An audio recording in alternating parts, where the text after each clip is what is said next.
My name is Muthukrishna, and I'm an associate professor of economic psychology at the London School of Economics.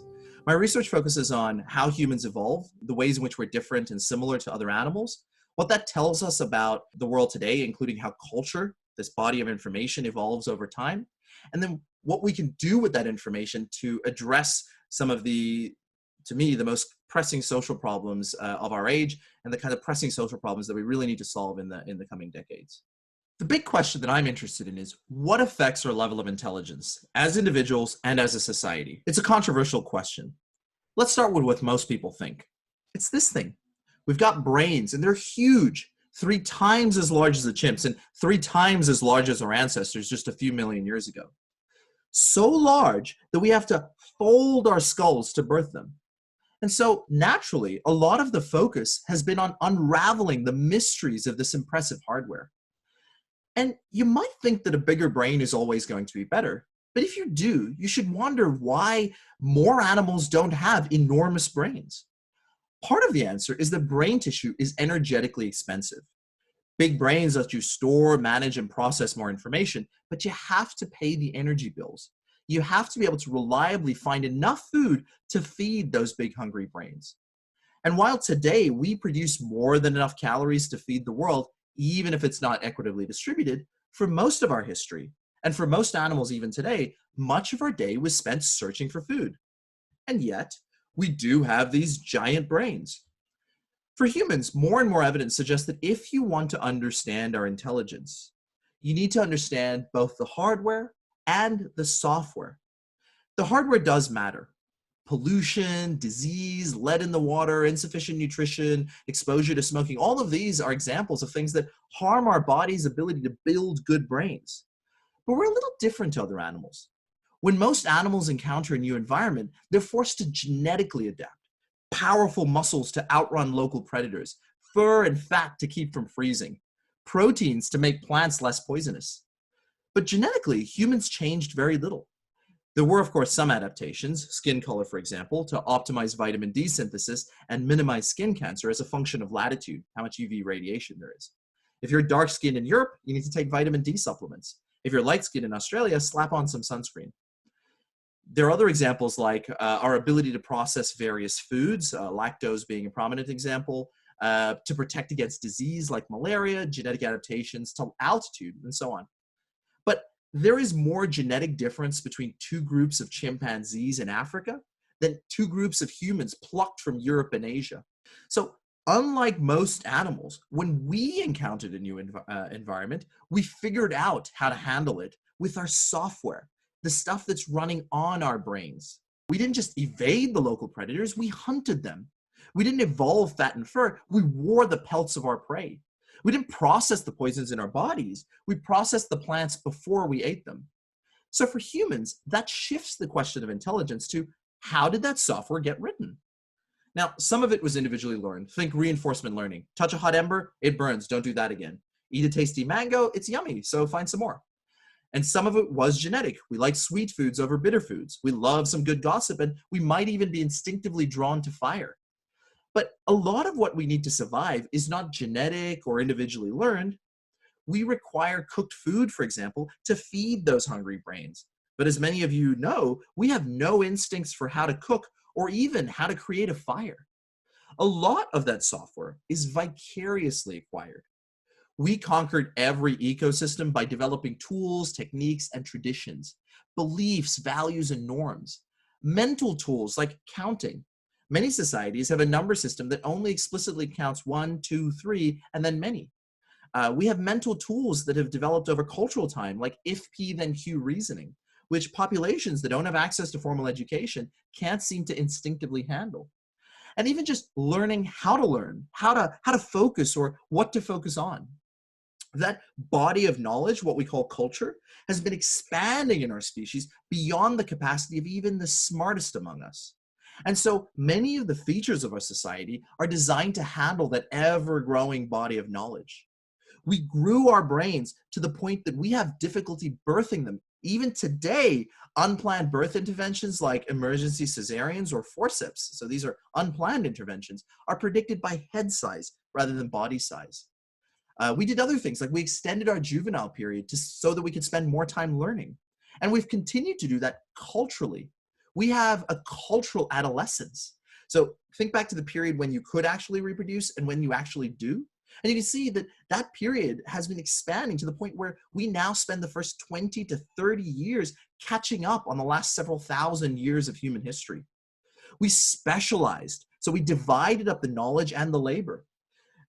If a population is large enough, we can all go further by only learning a part of that knowledge base and getting really good at it. So if you imagine in a small town, you might have one general physician. In a large city, a physician might specialize on one small part of the renal system, which they got really, really good at. Understanding this, what we call the cultural brain hypothesis, shifts the focus of inquiry for human intelligence. The answer is not in ourselves, it's in our societies. So what does this give us? Well, it means that we can start to understand the levers of intelligence, both collective and individual. Let's start with the collective. There are three main classes of levers that have been identified. The first of these is what we call sociality, which is the size and the interconnectedness of our societies. You can imagine technologies from agriculture to the internet that have expanded both of these. So the innovations themselves feed back to support larger, smarter, more interconnected populations. And with those larger, smarter, more interconnected populations, you have more models to learn from, more ideas to recombine into new innovations and so on. As a stylized example, imagine that we maxed out a brain size 10 units. You can't birth anything bigger than that. But you still have to, and in a small scale society, you have to know how to do everything that it takes to survive. You personally have to know those things. Forget about figuring it out. You just need to know these things, right? Let's say there's 10 things: food, housing, shelter, clothes, the rules of society, defense, and so on, right? 10 brain units, 10 things to learn. You can reach skill level 1. And as a society, we have all reached a mean of skill level 1. But imagine you only had to learn half those things, because there are enough other people that even if some of them die, you know there's enough people who know the other half reliably. You'll get those things. Now you can dedicate those 10 brain units to getting better at those 5 things, and you can now reach skill unit 2, right? Skill level 2 as a society. But imagine you only need to learn one thing. There's enough other people out there to do the 9 other things. So now we as a society can reach skill level 10, divided further, and the sky's the limit despite that limited 10 size brain. Now, it does mean more silos, of course. It means that the knowledge is more segregated, but that's for another lecture. The next lever is transmission fidelity, how well you can transmit the information from person to person and generation to generation. If you can more efficiently deliver the package of knowledge, you can learn it faster, more efficiently, and you can learn more. You can see this development in the history of teaching. In many hunter-gatherer societies, there's really not a lot of teaching going on. You just kind of let the kids hang around and they watch and they learn in that way. Pastoralists might do a little bit more deliberate instruction. There might be more to learn. When there's more to learn, we might spend more time actually teaching children. And when the Industrial Revolution kicked off, we needed compulsory formal education. Sit down, kids. We're going to teach you all of the things that you need to know to be a functional member of our society, and we're going to do it systematically and efficiently. Let's go. Phonemes, numbers, writing, and so on. Today, as the world becomes more complex, educational innovations are constantly trying harder and harder to pack in more earlier and more easily. The third lever is the most difficult: tolerance for diversity. On the one hand, diversity is the fuel for the engine of innovation. More ideas to recombine into new things, more ability to adapt to new circumstances, what we might call evolvability or adaptability. So not just that you are adapted to the current circumstances, but that you have the capacity to evolve to brand new circumstances. Someone out there in your society has the answers for a new problem, or people out there. Think elliptical curves and cryptography in the age of the internet, or all of those epidemiologists that we are so grateful to right now. But on the other hand, diversity is by definition divisive. It makes it more difficult to communicate, for one. And if you can't communicate easily, then those lines of idea flow in our social networks get broken down, and you don't get that recombinatorial effect. Figuring out the balance between these is the challenge. Now, but we solve problems as a collective, and these levers make our collective brain smarter. But as the new skills and knowledge diffuse through the population, each of us gets smarter too. A smarter collective brain makes each of their constituent cultural brains cleverer in this kind of feedback loop.